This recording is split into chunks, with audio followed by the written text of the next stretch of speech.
This week's parasha of Bamidbar tells of the census that was taken of the Jewish people 13 months after Yetziat Mitzrayim, which actually consisted of two separate counts. The first, which covered all of the tribes except for Levi, counted all of the men from the age of 20 and older, whereas the separate census taken of the Shevet Levi included all males from the age of 30 days.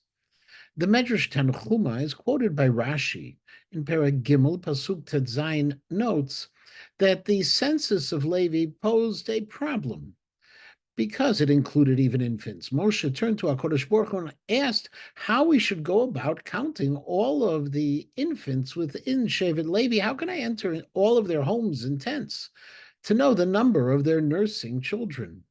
The Medrash relates that Moshe stood outside every tent of the Levium, and a heavenly voice announced the number of children in that tent. For this reason, the Medrash concludes, the Pasuk states that Moshe Rabbeinu counted the tribe of Levi al pi Hashem, according to God, because the census was taken on the basis of information that HaKadosh Baruch Hu provided directly to Moshe. And yet, if God was already presenting this information to Moshe, why was it necessary for him to go to each of the individual tents of the Levium?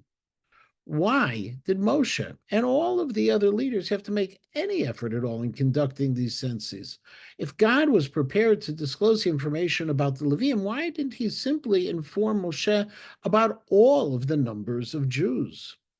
Rav Matis Bloom, in his Torah Ladat, suggests a fascinating answer, that the procedure was necessary in light of Rashi's opening comments to the Sefer, to the book of Bamidbar, where he counts them at all times as an expression of their love, of God's love of the Jewish people.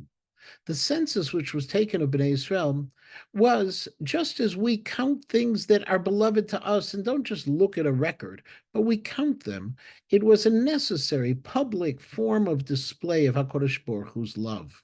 Similar, Rav Bloom notes, as what we find at the time of the Chagim, as the Masechet Chagiga notes, that the Shulchan, the table in the Beit HaMikdash, would be brought for all of the people to see the miracle of the showbread, the fact that it remained warm and fresh for an entire week after it was baked. The Kohanim would declare to the people, Re'u chibatchem lifnei hamakom.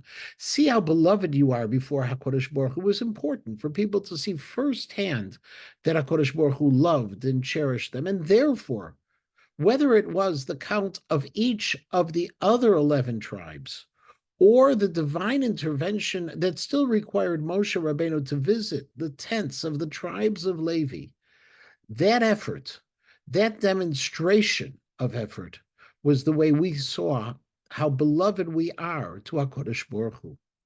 On this note, Rav Bloom adds one word of Musar, and he says that just as it wasn't enough for HaKadosh Baruch Hu to simply care for and protect the Jewish people, so too we need to be careful with our own families, that not just should we be taking care of them, but we have to show them how much we cherish them. We have to make those extra efforts to let them know that they too are beloved.